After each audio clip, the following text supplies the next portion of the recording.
nombre es Victoria Piedra y en calidad de directora asociada de la Revista Jurídica de Puerto Rico les doy la más cordial bienvenida a nuestro conversatorio por el día de hoy, Reforma Contributiva Federal y su efecto en Puerto Rico. Es por esto que la Revista Jurídica, con la ayuda del profesor Carlos Ejecutivo, organiza esta actividad. Es una oportunidad para explorar y traer a colación estas áreas grises donde todavía no se ha ponderado cuál puede ser el impacto de la reforma. Y si aún estos impactos se vislumbra un desarrollo sustentable para el país. Los tres panelistas van a atender tres aspectos distintos de la reforma. El profesor Diego Olivo proveerá un trasfondo histórico sobre el trato contributivo de Estados Unidos con Puerto Rico. Denis Flores explicará el efecto de ciertas disposiciones de esta reforma en el sector privado puertorriqueño. Buenas tardes, saludos.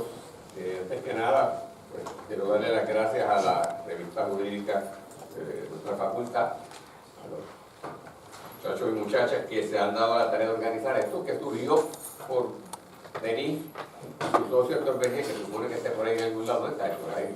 Periódicamente tenemos almuerzo y nos hablamos, además de comer bien, de cosas contributivas, y surgió la preocupación de por qué la escuela, ¿verdad?, no hacía algo sobre un tema tan importante. Yo lo menciono a mi hijo Carlos, que estudia aquí, se comunica con los muchachos de la Revista Jurídica y en menos de 2 semanas, 3 semanas, que pudo más o menos organizar el conversatorio, pues se dio esta oportunidad que tenemos aquí, y gracias a todos y a todas por estar aquí. Y gran parte de lo que ha pasado con la reforma, y para entenderla mejor y cómo impacta a Puerto Rico, hay que hacer referencia a lo que pasó previamente, así que vamos a hacer un trasfondo general histórico para empatarlo con el presente, para que entonces Denis pase concretamente a lo que la reforma implica en términos de disposiciones específicas, y Teresita nos empate con la situación particular de Puerto Rico y de la administración pública.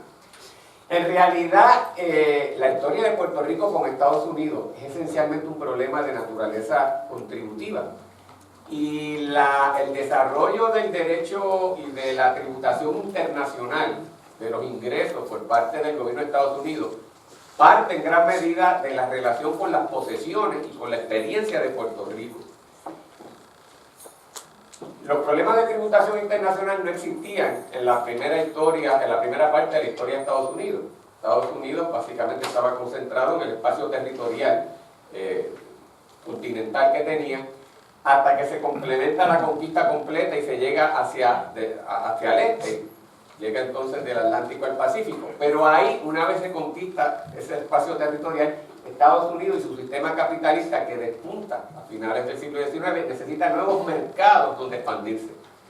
De ahí entonces es que surge y desemboca la guerra hispanoamericana en 1898, y Estados Unidos por primera vez adquiere una serie de posesiones extramarítimas, incluyendo Puerto Rico, Cuba, Guam, Filipinas y Hawái, aunque no es parte de la guerra hispanoamericana, también es anexado a Estados Unidos en 1898. Ahí entonces por primera vez las empresas estadounidenses se mueven fuera de los Estados Unidos continentales, y surgen las interrogantes de cómo se va a tratar eso desde el punto de vista contributivo. La primera interrogante queda contestada sobre ese particular en 1901, donde el Tribunal Supremo de Estados Unidos resuelve 3 casos que eventualmente llegan a conocerse como los casos insulares. Los que estudian derecho han estudiado, si no han estudiado de alguna manera lo han oído.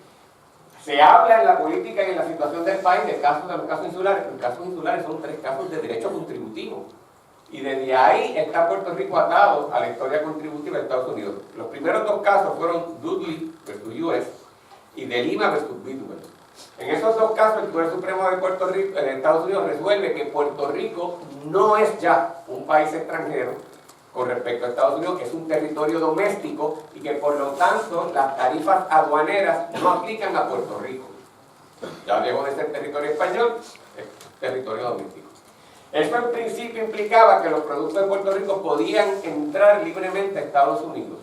Eso creó una problemática interna en Estados Unidos, porque una economía de salarios bajos y costos de producción baja entraba productos agrícolas como el azúcar y el tabaco en Estados Unidos, le iba a crear una competencia a esos sectores de Estados Unidos. Así que surgió la posibilidad de decir, pues vamos a poder, si se pueden tributar esos productos. Y en efecto, en 1900 se aprueba la ley FORA que impone una tributación parcial a los productos de Puerto Rico conforme a la ley de aduanas, que en ese momento se conocía como la ley DIGLA. Eso se impugna en otro caso famoso de los casos insulares, Down versus Whitworth. Ese caso infame es el que establece la teoría de que Puerto Rico pertenece, pero no forma parte de los Estados Unidos, la llamada teoría de los territorios incorporados y no incorporados, catalogando a Puerto Rico como territorio no incorporado. Eso es fundamental, porque al Puerto Rico caer como un territorio no incorporado, según esa definición, la Constitución de Puerto Rico no aplica automáticamente, expropio vigore. Y a veces eso se resuelve aquí, pero no se dice cuál fue la disposición constitucional que se resolvió en ese caso que no aplicaba a Puerto Rico. ¿Cuál fue? La que ha creado los tres madres que ahora en gran medida tenemos. La cláusula de uniformidad. Es una cláusula que dispone que desde el punto de vista contributivo, cuando el Congreso aprueba un impuesto, lo tiene que aplicar de manera igual, uniforme a través de Estados Unidos. En otras palabras, no puede poner un arbitrio que fastidie la actividad agrícola del sur para favorecer los productos del oeste o del norte. Es un solo país, se debe tratar de manera uniforme. Si eso fuese así, el sistema contributivo de Estados Unidos debería ser igualitario con respecto a Puerto Rico. Pues el caso de Down versus Whitworth estableció que esa cláusula no aplicaba a Puerto Rico, sentando las bases para que leyes contributivas posteriores pudieran tratar a Puerto Rico, a los puertorriqueños, las puertorriqueñas y a las empresas que operaban aquí de manera distinta al resto de la Unión. Pero en ese momento eso no tuvo mayor repercusión. Entre otras razones porque en ese momento histórico, en 1901, no había legislación contributiva sobre ingresos en Estados Unidos. La legislación contributiva sobre ingresos en Estados Unidos se aprueba realmente por primera vez, no por primera vez porque hubo intentos en el siglo pasado, pero la que tenemos hoy en día traza sus orígenes a 1913. En ese momento se adopta o se ratifica en Estados Unidos la enmienda 16ª que permitió aprobar contribuciones sobre ingresos sin tener que prorratearlos ni a través de conformidad a la población de los estados. En términos sencillos, permitió al Congreso tributar los ingresos que se generasen en la nación. Ahí se aprueba la primera ley de contribución sobre ingresos de 1913. Esa ley es importante al día de hoy, porque esa ley, primero, se hizo extensiva a Puerto Rico. Los puertorriqueños en 1913 pagábamos contribuciones federales y se rendía una planilla de contribución sobre ingresos federal porque Puerto Rico fue incluido dentro de la definición de Estados Unidos en ese momento. Lo que pasaba es que los recaudos se dejaban en Puerto Rico. Pero lo importante, para efectos de lo que Denis ahorita va a entrar, es que ahí se adoptó un concepto de tributación federal que estuvo vigente prácticamente hasta diciembre de este año, que es un sistema de tributación global, lo que en inglés se conoce como Worldwide Income. ¿Qué significa eso? Que en Estados Unidos, los ciudadanos americanos y las empresas que se organizan en Estados Unidos no solamente tienen que tributar los ingresos que generan en Estados Unidos, sino también los ingresos que generan en cualquier parte del mundo. Así que si una empresa estadounidense genera ingresos en Francia, teóricamente también está sujeto a tributarlos en Estados Unidos. Esto es importante destacarlo, porque el resto del mundo no necesariamente utilizaba ni utiliza ese sistema. Utiliza más bien un sistema territorial, que significa que usted tributa los ingresos de esa jurisdicción. Un enfoque territorial significaría que las empresas estadounidenses domésticas que se organizan en Estados Unidos tributan los ingresos de Estados Unidos, pero no los de Francia, y no los de Inglaterra, y no los que se generan en otras partes del mundo. Pero eso no fue lo que se adoptó, fue un concepto de Worldwide Income, de tributación global. ¿Qué pasa? En 1917 se adopta la segunda ley orgánica para Puerto Rico, la ley Jones, que extiende la ciudadanía, pero también hay una ley de contribución sobre ingresos que se aprueba ese año en Estados Unidos, y esa ley también es importante porque por primera vez saca a Puerto Rico de la definición de Estados Unidos para efectos contributivos. La ley del 13, la ley del 16, que fue la segunda legislación contributiva, la definición de Estados Unidos incluía a Puerto Rico. En el 17 lo sacaron. Al sacar a Puerto Rico de la definición de Estados Unidos, para efectos contributivos, Puerto Rico se convirtió en una jurisdicción extranjera. Por lo tanto, las empresas que se organizaban en Puerto Rico eran corporaciones extranjeras para Estados Unidos, porque ya contributivamente Puerto Rico no era o no caía dentro de la definición de Estados Unidos. Esto implica también que las corporaciones que operaban y se organizaban en Filipinas, que en ese momento pertenecían a Estados Unidos, también eran corporaciones extranjeras. ¿Qué es lo que pasa? Que el capital estadounidense, que antes estaba concentrado en los Estados Unidos continentales, comienza a invertir en Puerto Rico, pero comienza a invertir en el mercado asiático utilizando a Filipinas como punto de desarrollo económico. Las empresas estadounidenses que se organizaban en Filipinas, que operaban allí, tenían que tributarle ingresos al gobierno de Filipinas, pero como Estados Unidos tenía el enfoque de Worldwide Income, también ese ingreso tenía que tributarse en Estados Unidos. Y las que se organizaban en Puerto Rico tenían que tributar a Puerto Rico y también al gobierno federal. Pero el problema era las de Filipinas, porque Estados Unidos, que estaba desarrollando ese mercado asiático, tenía competencia de los otros dos potencias coloniales con presencia asiática, que era Gran Bretaña, el Reino Unido y Francia. Y el sistema contributivo francés y el sistema contributivo británico era territorial. Por lo tanto, las empresas británicas que competían en el mercado asiático tributaban esos ingresos en la jurisdicción asiática en que estaba, pero no en Inglaterra y no en Francia.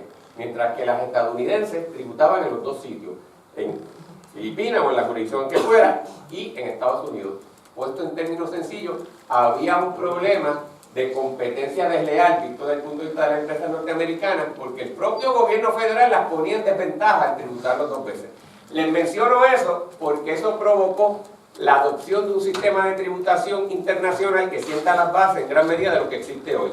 En 1921 se aprueba una ley de contribución sobre ingresos en Estados Unidos y se adopta la sección 262. Ley de 1921, sección 262. Esa sección dijo: las corporaciones que se organicen en las posesiones de Estados Unidos, Filipinas, Puerto Rico, por ejemplo, que eran las principales para estos efectos, esos ingresos no hay que tributarlos en Estados Unidos.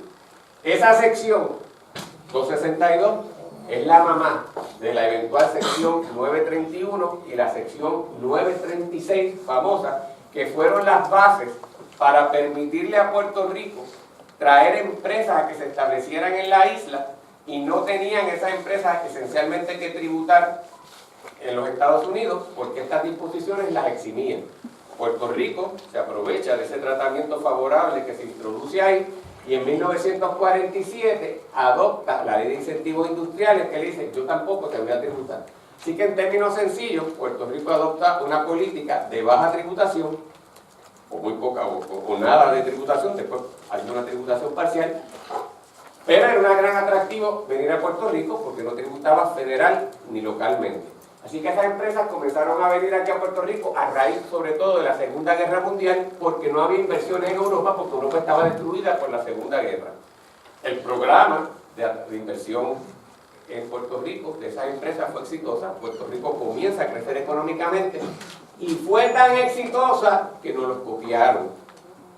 Se lo copió Irlanda, se lo copió Singapur y otros países asiáticos.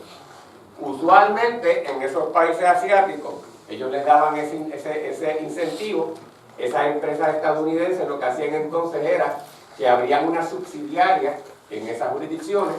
El ingreso que generaban allí estaba exento, porque ese país les daba exención igual que Puerto Rico, y como era una corporación extranjera en Estados Unidos, ese ingreso no tenía que tributarse en Estados Unidos. En otras palabras, el modelo nuestro de tributación, de eximir, se lo copiaron otros países y comenzó a darse un fenómeno del sistema capitalista, que era que antes la manufactura y la fabricación de productos se hacía en una sola jurisdicción. Ahora las empresas comienzan a bifurcar sus operaciones. La parte costosa de desarrollo del producto, de desarrollo de una patente, la hacían en Estados Unidos, porque ahí le metían los gastos y los llevaban contra la planilla de Estados Unidos, y la explotación económica que generaba ingresos la pasaban o a Puerto Rico o a una de estas jurisdicciones en donde entonces no tenían que tributar. Eso eventualmente comenzó a generar críticas y resentimientos. Uno, porque para hacer eso, Estados Unidos renunciaba a tributar esos ingresos de Puerto Rico bajo ese régimen de posesión o bajo el régimen de empresas extranjeras que no estaban sujetas a tributación federal, y se dijo que eso era un mantengo corporativo, un corporate welfare, y que el gobierno estadounidense estaba subsidiando esas empresas. La segunda crítica que se comenzó a hacer era que eso fomentaba que las empresas estadounidenses moviesen sus operaciones a países extranjeros y se comenzase a cerrar y a perder empleos en Estados Unidos. Ahí es que comienza el problema del llamado Rust Belt. Empresas manufactureras que antes estaban en Pittsburgh, en Detroit, en Cleveland, comienzan a cerrar. Esa gente en esos estados comienzan a expresar un resentimiento, una molestia con lo que estaba pasando. Ese movimiento que se está dando, no solamente en Estados Unidos, se está dando en todo el mundo, de diversificar operaciones, pero se crea un resentimiento que el sector político comienza a recogerlo. Y esto se sigue hablando sobre ese particular por mucho tiempo, hasta que eventualmente en Estados Unidos llega Mr. Trump. Se hace eco de ese resentimiento que existe y le dice al pueblo estadounidense que América va a volver a ser primero y por encima de todos los sitios, y que él va a hacer que las empresas estadounidenses regresen a Estados Unidos. Y una de las cosas que promete es tratar de hacer el sistema contributivo estadounidense lo suficientemente atractivo para dejar que esas empresas se queden en Estados Unidos y no se relocalicen, y a la misma vez de alguna manera penalizar o hacer oneroso contributivamente el que esas empresas operen fuera de los Estados Unidos. Eso es lo que vende, atrae bastante gente y acaba ganando, muchas veces inexplicablemente para muchos sectores de la población, pero si usted se pone a pensar en lo que estaba pasando, era lógico que sucediera. Se presenta entonces finalmente este proyecto de reforma contributiva. Tuvo una vida bastante azarosa en el Congreso, pero el presidente necesitaba tener alguna ley, algún proyecto que se aprobara, y logró finalmente aprobarse.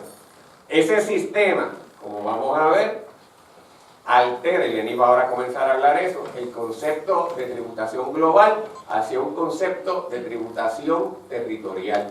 La consecuencia, entre otras cosas, sobre eso, y ahora las compañeras hablarán y volveremos sobre eso, es que Puerto Rico, por primera vez, pierde lo que era su autonomía fiscal. Nunca antes el gobierno de Estados Unidos había entrado a tributar las actividades de empresas operando en Puerto Rico para que tuvieran que tributar federalmente. Por primera vez, ese sistema, con los cambios que vamos a explicar, conlleva tributación federal directa de unos sectores que hasta ahora no tenían que tributar muchos de esos ingresos, y por lo tanto lo que era el instrumento de venta de Puerto Rico, de que era un paraíso contributivo, en gran medida ya no es así. Para explicar los detalles y seguir abundando sobre este particular, dejamos a Denis, que además de todo lo que dijo, es compañera también de nuestra escuela, así que está también aquí en su función de estudiante de Derecho. Porque han sido 30 años que en Estados Unidos se esperó por una reforma contributiva. Y como mencionó Carlos, gracias por esa introducción, Carlos, muy importante tener ese contexto histórico para poder entrar y entonces digerir un poco lo que significa la reforma contributiva federal. Si bien es cierto que esto pues, quizás es producto del empuje de Trump en su campaña y su retórica de traer los empleos nuevamente a Estados Unidos, pues sí es cierto que ese fue una de las razones que provocó la reforma, pero también es cierto que esto es el resultado de un lobbying y de una presión, les diría que global. Primero han sido 30 años que Estados Unidos no venía con una reforma contributiva. En materia económica, el país ha seguido desarrollando y se requería que la ley contributiva se siguiese atemperando a los tiempos. La tasa contributiva de las corporaciones estaba muy alta en comparación con los países progresistas como Inglaterra, Francia, Alemania, etc. El promedio, para que tengan una idea, está entre un 20 y un 25%, y la tasa contributiva federal estaba en un 35%, y si le añades la de los estados se subía a un casi 40 tanto por ciento bajito. De manera que Estados Unidos estaba perdiendo competitividad global, eso es un dato. Y el sector privado estaba ejerciendo muchísima presión a todos los congresos. Anteriormente el Congreso demócrata, pues, o las administraciones demócratas, pues quizás no escuchaban ese mensaje tan claro, puesto que ellos prefieren más contribuciones más altas. Pero con Trump, pues se alinearon los planetas. Congresos republicanos que prefieren tasas bajas, gobierno pequeño, está la presión de las empresas, estamos pagando muchos impuestos, presión del OECD, la Organización Mundial para la Cooperación y el Desarrollo Económico, que les decía a Estados Unidos, hey, todos los países progresistas tienen tasas más bajas, y aquí queremos un playing field, queremos que todos los países más desarrollados estemos todos jugando en el mismo juego y más o menos en las mismas tasas. Tenían presión con relación a eso. Con relación al régimen territorial, como mencionó Carlos, la mayoría de los países progresistas también tienen un régimen territorial. El Congreso y la administración tenía también esa presión. La presión también de los trillones, entiendo que hay como 3 trillones de dólares que están fuera de Estados Unidos, que las empresas no querían repatriar a Estados Unidos por no tener que tributar un 35% sobre esa ganancia. Y eso es un dinero que las empresas estaban dejando de capitalizar en Estados Unidos para hacer deals, comprar otras empresas, hacer investigación y desarrollo. Se unieron todos estos factores. Y pues se logró, no nos sorprende a las personas que estamos en la industria, no nos sorprende que hayamos llegado a ese acuerdo por todas estas razones, porque la verdad es que era tiempo ya de que sobreviniera una reforma contributiva. De que se logren los objetivos que tiene Mr. Trump y su administración de traer los empleos de vuelta a Estados Unidos, está por verse. Las empresas no solamente toman decisiones con factores contributivos, sino con otros factores de negocio, macroeconomía, etc. Eso está por verse, aparte de que no todo lo que se perseguía, pues no era la ley perfecta, digamos, así que no todo lo que se persiguió en un proyecto llegó al final a la ley. Y como les mencionaba Carlos, lo que perseguía la administración para bajar las tasas, para hacer al país más competitivo y para que la economía de Estados Unidos siga mejorando. Esas son el fin primordial de la reforma contributiva. Y para lograr esto, para hacer a Estados Unidos un país más competitivo, pues tú lo tienes que comparar con algo, ¿no? Para hacer a Estados Unidos más competitivo es porque va a ser más competitivo con relación a los países foráneos, ¿verdad? Y como mencionó Carlos anteriormente, Puerto Rico, por ser considerado un país foráneo en materia contributiva con relación a Estados Unidos, pues nosotros como que nos quedamos pegados en el medio y en el fuego cruzado. Es decir, nuestras empresas, las empresas que están operando en Puerto Rico, sean locales o sean de Estados Unidos, que tienen sus ciudades en Puerto Rico, no es que la reforma contributiva estaba targeting o quería impactar a las empresas en Puerto Rico, no, es que como Estados Unidos pretende ser más competitivo con relación a las empresas foráneas y las empresas en Puerto Rico son empresas foráneas para propósitos de impuestos federales, pues caímos en el fuego cruzado y ya ustedes saben que todos los esfuerzos que trató el gobierno de Puerto Rico para un poco paliar el efecto de esta reforma en las empresas puertorriqueñas, pues básicamente ninguno se logró, aunque esto pues, es un proceso en desarrollo y who knows si el próximo proyecto de enmiendas técnicas pues,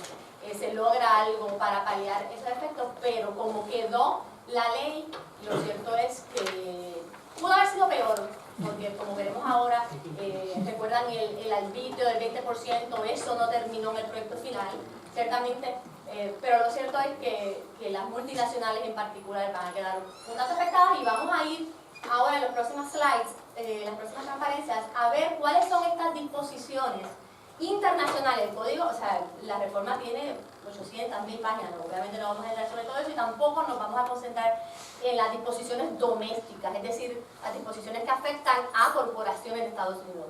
Las disposiciones que vamos a estar analizando son disposiciones internacionales, es decir, que afectan a las operaciones de compañías matrices que están en Estados Unidos que tienen afiliadas fuera de los Estados Unidos y que en consecuencia afectan a las filiales que están aquí en Puerto Rico.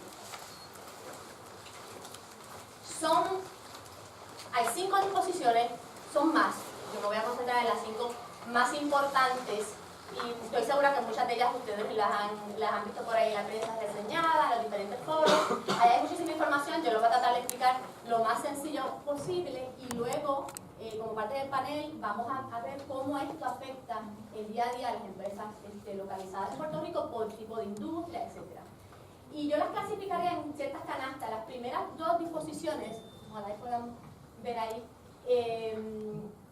y a los Estados Unidos, a los americanos les encanta hablar con acrónimos. Es el Dividend Receipt Deduction, es el DRD, la próxima es el Toll Charge, la tercera la conocemos como el DILT, curiosamente tiene ese nombre y pues la gente se reirá, pero pues tiene algo de eso, no es casualidad que tenga ese nombre. la penúltima el PIB y la última el FDII. Voy a ir sobre cada una de ellas. Las primeras dos están relacionadas. Tienen que ver con la transición de un régimen global, como mencionó Carlos en la introducción, a un régimen cuasi territorial. La verdad es que Estados Unidos no se está moviendo a un puro sistema territorial como tienen otros países europeos. Es un híbrido, como voy a mencionar, y el término que mejor lo define es un régimen de Participation Exemption, que es como está a mitad de camino, un híbrido entre territorial y un régimen global, pero persigue hacer de Estados Unidos un país más competitivo, y yo entiendo que así lo logran. La segunda disposición tiene que ver con esa. Tienen un toll charge que se paga ahora con la próxima planilla de las compañías en el 2018, y está íntimamente relacionada con la primera. Pues, ¿qué ocurre? Un régimen global, voy a abundar un poquito más a lo que dijo Carlos anteriormente. Un régimen global es cuando una corporación de Estados Unidos tributa en Estados Unidos por sus ingresos de fuentes de Estados Unidos, es decir, por su operación en Estados Unidos, pero también por cualquier ingreso foráneo, es decir, por cualquier ingreso que genere en cualquier otro país. Y eso ustedes me preguntan, ¿eso quiere decir que una compañía matriz en Estados Unidos que tiene 10 subsidiarias alrededor del mundo tributa en Estados Unidos por las ganancias que tienen esas entidades en esos otros países? Bueno, sí, pero hay que cualificar esa contestación. Y es que en el régimen global lo que tributa en Estados Unidos es el dividendo cuando se repatria de ese otro país a Estados Unidos. Por ejemplo, vamos a ver el caso de Puerto Rico. Puerto Rico, como saben, se considera un país foráneo para propósitos de Estados Unidos. Aquí tenemos muchísimas multinacionales, ¿verdad? Y que sus compañías matrices están en Estados Unidos. La compañía de Puerto Rico, generalmente, Puerto Rico o cualquier otro país, está organizada como una compañía incorporada en ese otro país. No es un branch, no es una división de la entidad de Estados Unidos. Generalmente se organizan separadamente en ese otro país. Bueno, pues las compañías de Puerto Rico tributan aquí, y ese mismo año en que generaron sus ganancias, no es que su matriz recoge ese ingreso y lo tributan en Estados Unidos. No es en ese momento que surge la figura del régimen global. La figura del régimen global surge cuando la entidad de Puerto Rico distribuye un dividendo, ¿verdad? Un dividendo sobre sus ganancias, lo distribuye, que puede ser no en el año 1, puede ser en el año 5, en el año 10, en el año 15. Ese dividendo, cuando lo recibe la matriz, tributa allá en Estados Unidos a un 35%. Así era la ley hasta diciembre 31 de 2017. Y esa es la figura del régimen global, ¿verdad? Porque un ingreso de una filial que es foránea termina tributando en Estados Unidos. Y eso no es así en otros países, ni en Francia, ni en Alemania, ni en Inglaterra. Y en ese sentido es cierto que Estados Unidos perdía competitividad con relación a otras jurisdicciones. Eso se va a eliminar. De ahora en adelante, la operación de Puerto Rico genera sus ganancias, y cuando a futuro distribuya esos dividendos, el home office o la compañía matriz de Estados Unidos recibe ese dividendo y no lo va a tributar. Es decir, es un régimen territorial. Yo solamente voy a tributar en Estados Unidos por mis ingresos de fuentes de Estados Unidos, no de fuentes foráneas. ¿Bien? Esa es el régimen, la definición del régimen territorial. Pero entonces ustedes dirán, ¿y esos 3 trillones de dólares que hay overseas, pues, qué pasa? Porque esos se generaron antes de diciembre 31 del 2017. Y la ley era, la reforma contributiva no había llegado. No van a tributar, van a escapar del estado de tributación. El Congreso y el IRS va a permitir que ese dinero se repatrie sin tributar. No. Esa es la segunda disposición, el toll charge, un toll tax, un impuesto a la salida. Los compañeros, pues esta ha sido la reforma contributiva más significativa en los últimos 30 años. Y según lo que escuchaba hablando, pues ciertamente Puerto Rico quedó capturado en el medio de ese fuego cruzado, y pensaba mientras los escuchaba que por una parte todavía permea en el Congreso y en las personas que están tomando estas decisiones y esta legislación mucho desconocimiento sobre Puerto Rico. No se entiende toda la historia, el profesor Díaz Olivo explicó, no se entiende exactamente cómo tributamos y por qué estamos donde estamos hoy. Y los que sí lo entienden, porque sí hay personas que entienden, que estuvieron redactando muchas de estas medidas, pues mantienen un recelo, como ellos comentaban, y un resentimiento sobre Puerto Rico. Y en medio de ese panorama, tenemos entonces grupos que estaban yendo a hacer cabildeo en el Congreso, que pertenecían a la industria, y si nos ponemos en los zapatos de la industria, pues piensen que particularmente estas multinacionales, tienen que defender ciertos puntos de sus operaciones, no necesariamente en Puerto Rico, sino sus operaciones en el mundo entero. Y hay medidas que se estaban discutiendo que les iban a dar un impacto sustancial alrededor del mundo. Así que, no dicho por mí, sino expresado por un Chief Tax Officer en una conferencia pública, decía, yo tenía que defender y cuidarme de 3 medidas que podían ser impactos detrimentales en mi operación. Una vez yo logré que esas 3 no pasaran y que no me afectaran, pues yo no iba a tocar a Puerto Rico. Así que si no tocaba a Puerto Rico, si no cabildeaba por Puerto Rico, pues aquí estamos nosotros solitos tratando de justificar y defender unos puntos, lo cual era una batalla cuesta arriba para Puerto Rico. Así que, y encima de eso, añádale el elemento de la discordia, donde no todos los que estaban yendo a hablar y cabildear, pues estaban hablando el mismo tema, no estaban expresando los mismos puntos, así que era un elemento de mayor confusión. Esto, señores, fue la misma película que vimos cuando pasó lo de 936.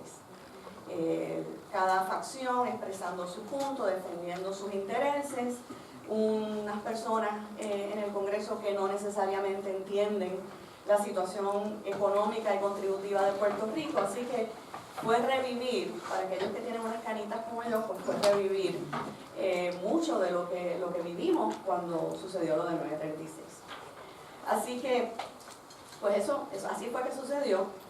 Y hay, yo creo que 3 medidas que para mí son las más importantes de todo lo que explicó muy bien Denise.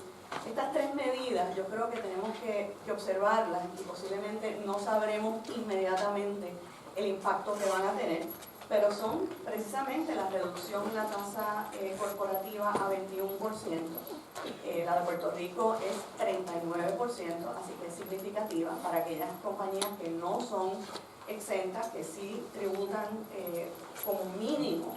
Si tienes una corporación de Estados Unidos operando en Puerto Rico, se tiene que reestructurar, porque si no, no hace sentido pagar 39% aquí, porque en Estados Unidos va a pagar 21% y no va a poder acreditar toda esa contribución. Así que estaremos viendo reestructuraciones y estaremos viendo cambios operacionales en algunas de estas empresas. La otra es ciertamente el comienzo de la movida a un sistema territorial y el impacto que eso va a tener sobre las empresas mayormente de manufactura, al igual que el GILTI que explicó muy bien Denise. Así que, ante todo este panorama, tenemos que ver que Puerto Rico se encuentra en una coyuntura y no podemos olvidarnos de un impuesto muy importante que Puerto Rico tiene, que es el 4%, el famoso arbitrio del 4% que se le aplica a los productos manufacturados en Puerto Rico. Y si ustedes recuerdan, en el 2011 ese arbitrio se impone como una medida temporera para subsanar unos problemas económicos que teníamos, y aquí estamos hoy todavía tratando de salvar ese 4%, y ahora con todos estos cambios a nivel federal, pues eso es todavía más preocupante. En diciembre del 17, ese arbitrio del 4%, hasta esa fecha, era totalmente acreditable para las compañías que lo estaban pagando. Posterior a eso, esa metodología cambia, y para algunas empresas podría ser mejor, para otras posiblemente era nefasto. Así que ese es otro elemento dentro de toda esta ecuación complicadísima que las empresas tienen que estar modelando y tienen que estar evaluando. Y si vemos la gráfica de los recaudos del gobierno de Puerto Rico, Ese impuesto del 4% está un poquito por encima de los 2 billones de dólares, así que es un recaudo significativo para el fisco, para el gobierno de Puerto Rico. Si lo comparamos con lo que pagan los individuos y las corporaciones, esa barra azul que ustedes ven, pues es sumamente importante. Si usted elimina ese recaudo, por las razones que sean, pues tenemos un déficit y un problema todavía mayor. Para que tengan una idea, el 90% de ese recaudo lo pagan 10 empresas en Puerto Rico. Quiero que eso lo absorban. 10 empresas pagan 90% de esos 2 billones. Si esas empresas empiezan a tomar otras decisiones y dejan de pagar o simplemente se van de nuestra jurisdicción, pues Puerto Rico tiene que de alguna manera sustituir ese tipo de recaudo. Es muy posible que nosotros no veamos cambios inmediatos y es muy posible que estas empresas no cierren y se vayan, pero lo que sí es una gran posibilidad es que en la medida en que hemos perdido competitividad, las empresas no traen productos nuevos. Y estas empresas dependen de estar constantemente renovando su plantilla de productos para poder hacer inversiones en maquinaria y equipo, que eso a su vez entonces genera los recaudos. Si usted deja de traer productos nuevos a Puerto Rico, porque de momento Irlanda va a ser más competitiva, o Singapur, o Malta, o cualquier otra jurisdicción del mundo más competitiva que Puerto Rico, pues eso quiere decir que esa planta en Barceloneta, en Humacao, en donde esté localizada en Puerto Rico, va a empezar a ponerse vieja. Y al no haber inversión nueva en esa planta, pues eventualmente va a venir un cierre. Así que eso lo que significa es que tenemos un gran reto por delante para mantener y para expandir no solamente esa industria y ese sector, sino otros sectores.